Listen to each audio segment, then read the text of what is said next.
Es un placer, queridos hermanos, volvernos a encontrar para revisar juntos nuestro estudio bíblico de congregación con ayuda del libro Testimonio Completo.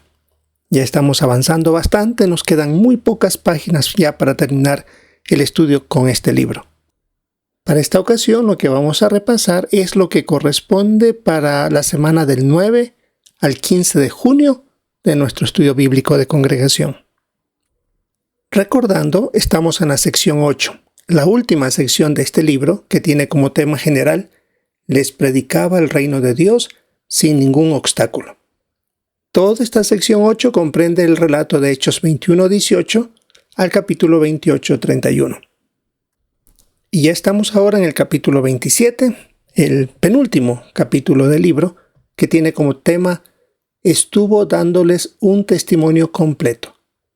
Pablo está preso en Roma y sigue predicando. Este capítulo 27 tiene la información de Hechos 28, desde el versículo 11 hasta el versículo 31.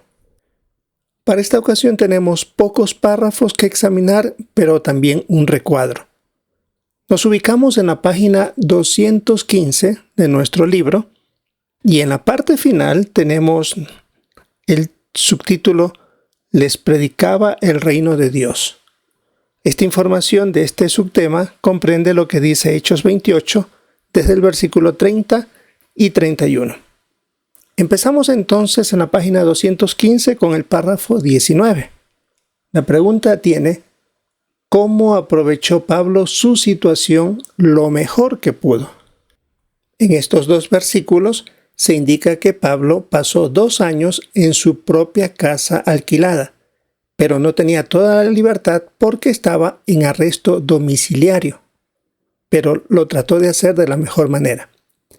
Por 2 años recibió amablemente a quienes lo visitaban, les predicaba el reino de Dios y enseñaba sobre Cristo con gran valor y sin ningún tipo de impedimento. Este ejemplo de hospitalidad, porque recibía a las personas que venía, el ejemplo de fe y entrega, fue verdaderamente admirable, reflejando su celo inquebrantable. En los párrafos 20 y 21 dice la pregunta: ¿quiénes se beneficiaron de la labor de Pablo en Roma? Y esto, por supuesto, ya es en la página 216.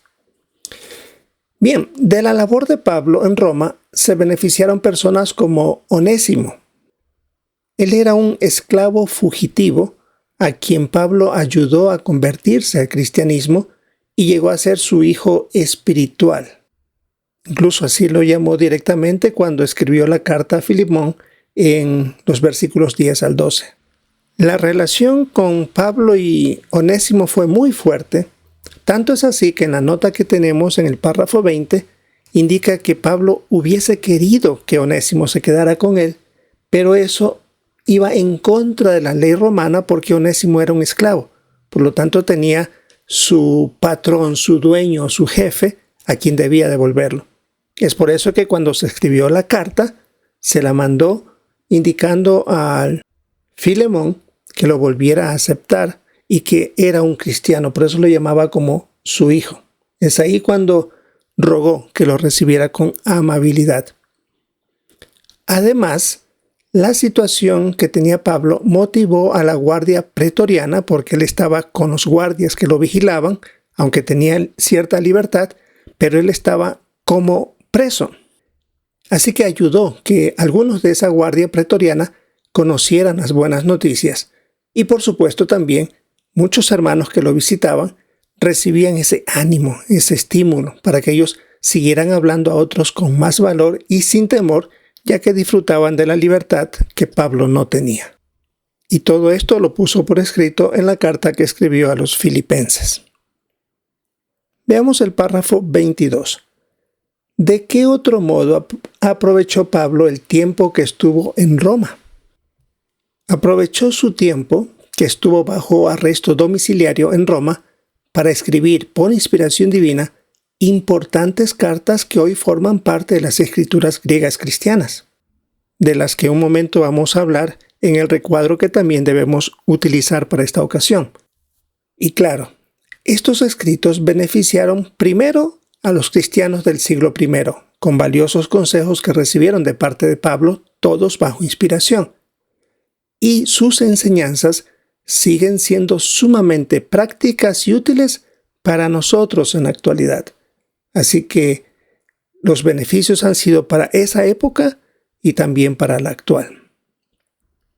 Ahora necesitamos dirigirnos a la página 212 de nuestro libro, y ahí tenemos el recuadro, Las cartas del primer cautiverio en Roma.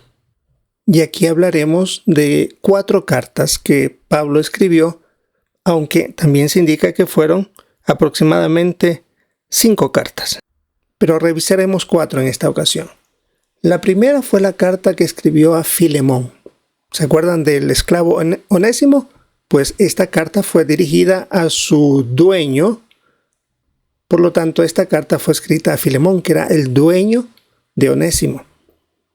Mientras Pablo estaba prisionero en Roma, escribió la carta a Filemón, un hermano con un esclavo fugitivo llamado Onésimo. Filemón era cristiano. Pablo le informó a Filemón que Onésimo se había convertido en su hijo espiritual y un cristiano útil. Le pidió que lo recibiera de vuelta, pero no como esclavo, sino como un amado hermano en la fe. Una segunda carta de la que habla este recuadro es Colosenses. En esta carta, Pablo menciona a Onésimo como miembro de la congregación de Colosas. Se lo hizo conocer a esta congregación. Onésimo tuvo el privilegio, junto con Tíquico, de entregar esta carta, así como la carta a los Efesios. Esto demuestra la confianza de Pablo en estos hermanos y la importancia de la colaboración en el servicio a Jehová. Sin duda fue tenerle muchísima confianza a ellos porque estaban llevando 2 cartas bajo inspiración. Veamos una tercera carta que menciona este recuadro, la carta a los Filipenses. En su carta a los Filipenses, Pablo habló de sus cadenas de prisión y la situación de Epafrodito, a quien ellos habían enviado para ayudarlo. Pablo les indicó que Epafrodito enfermó gravemente y al saber que los filipenses se preocuparon, Pablo les pidió que estimaran mucho a Epafrodito, reconociendo su servicio leal y su dedicación. Esta carta a los hebreos, que es la 4ª que se menciona en este recuadro, es una carta, por decirlo así, anónima, porque no se lo menciona en ningún momento a Pablo, pero todo indica que él fue el escritor.